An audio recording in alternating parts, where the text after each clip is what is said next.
China has mastered this art. It has made everyone dependent on its supply chains. And just when the world needs it the most, China raises the cost and rewrites the term. Have you ever felt stuck with a service you started using just because it was cheap and convenient? Maybe it's your favorite online shopping app. At first, you were drawn in by big discounts and fast delivery. Then, before you knew it, you were completely dependent. You couldn't stop using it, even if the prices started to rise. That's called a dependency trap.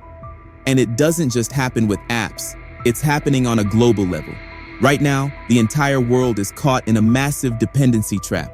But this time, it's not about shopping, it's about electric vehicles. And the one who set the trap? China. But that's not all.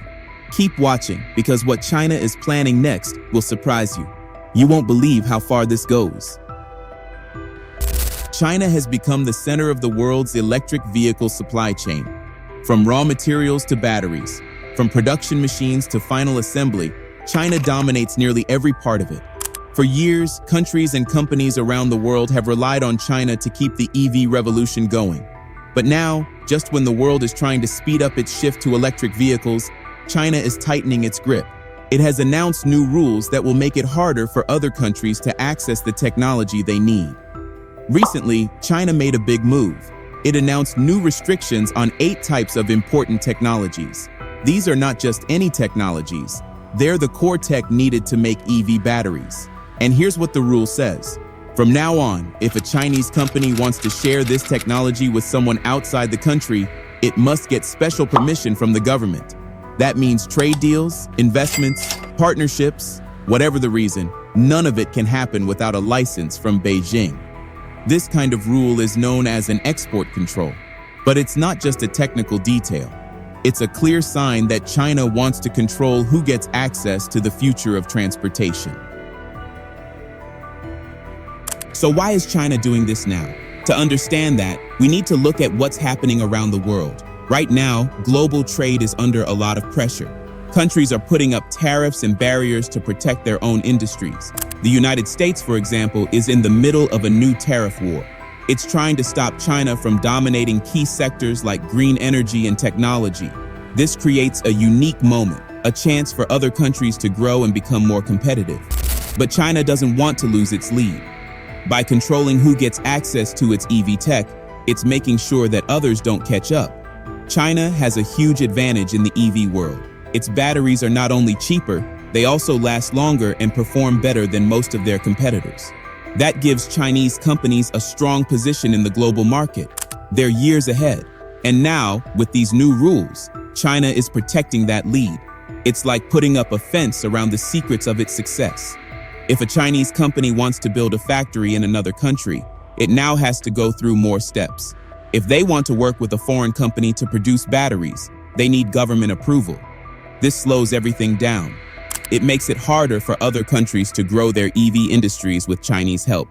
To give you an idea of how much China controls this market, consider this. Between 70% and 90% of the entire EV value chain is connected to China. That includes the battery parts, the machines needed to make them, and even the raw materials like lithium and graphite. In short, China isn't just a supplier, it's the entire factory. And now, it's locking the doors. This isn't the first time China has done something like this. It has been slowly building up to this moment.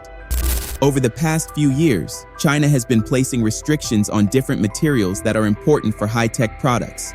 In 2023, it stopped exports of gallium and germanium, both of which are important for electronics and EVs. In 2024, it added graphite to the list.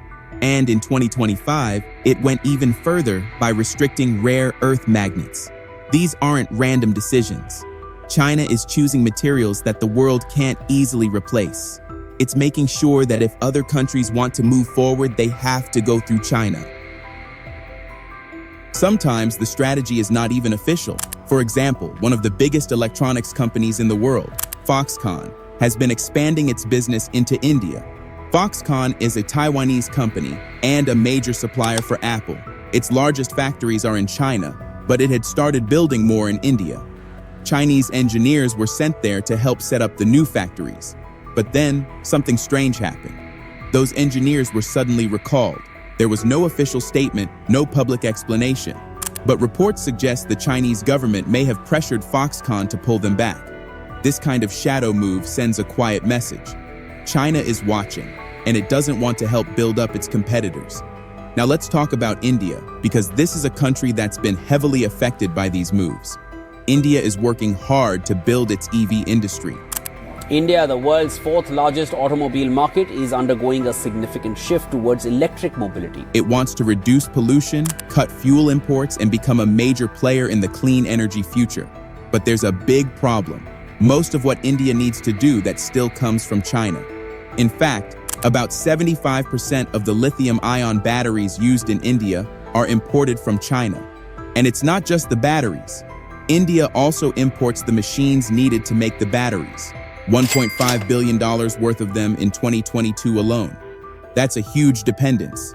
And with China now placing new restrictions, India could be in serious trouble. Imagine trying to build a house while someone else controls all your tools and materials. You might have the plan, the workers, and the money. But if you can't get your hands on what you need, your project goes nowhere. That's the position many countries find themselves in right now. They want to shift to electric vehicles. They want to be part of the green revolution. But they still rely on China to make it happen. And China is making that harder.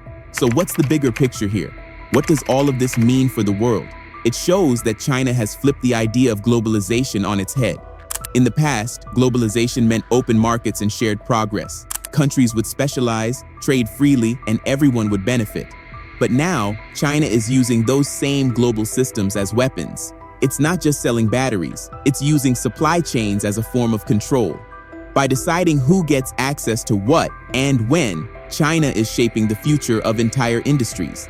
At the same time, the United States is adding more tariffs. It's trying to protect its own companies by making Chinese goods more expensive. But while Washington is raising prices, Beijing is pulling the strings. It's a quiet power move. While the headlines focus on tariffs and politics, China is slowly tightening its grip, and it's doing it in a way that's harder to fight back against. Think about it. A tariff can be removed. A trade deal can be renegotiated. But if you don't have access to the technology or materials you need, no amount of money will fix that. That's the real danger. China isn't just competing, it's controlling. And once you control the supply, you control the future.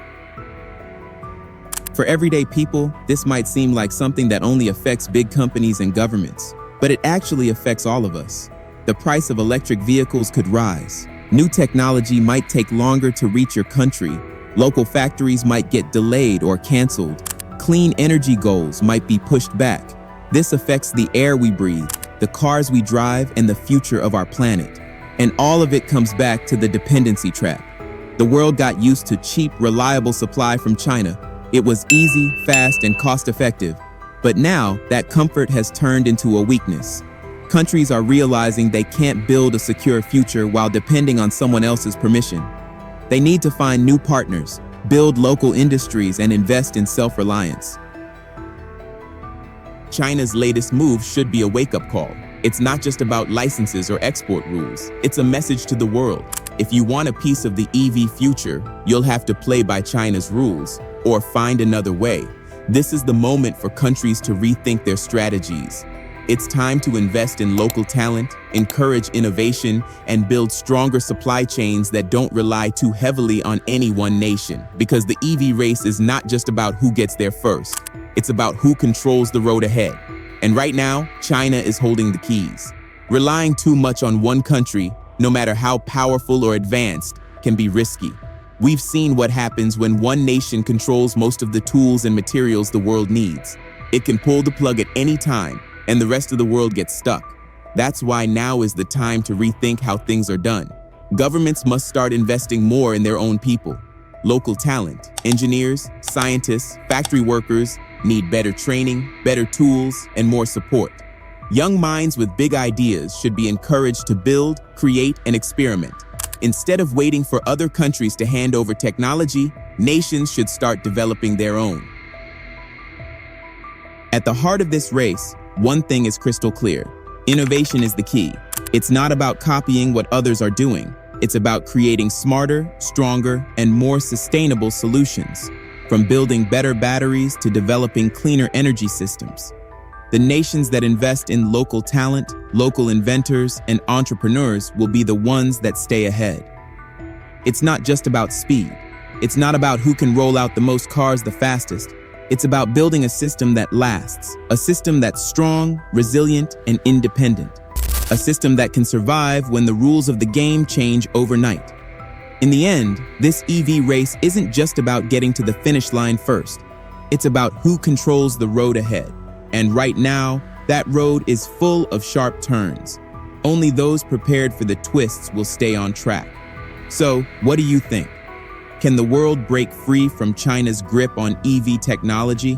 Or are we already too deep in the trap? Drop your thoughts in the comments. One thing is certain, the future of electric vehicles is no longer just about innovation. It's about power, control, and who gets to write the rules. If you found this video insightful, hit that like button, share it with others, and make sure you subscribe for more deep dives into the future of energy, technology, and global power shifts. Stay informed, stay curious, and as always, we'll see you in the next video.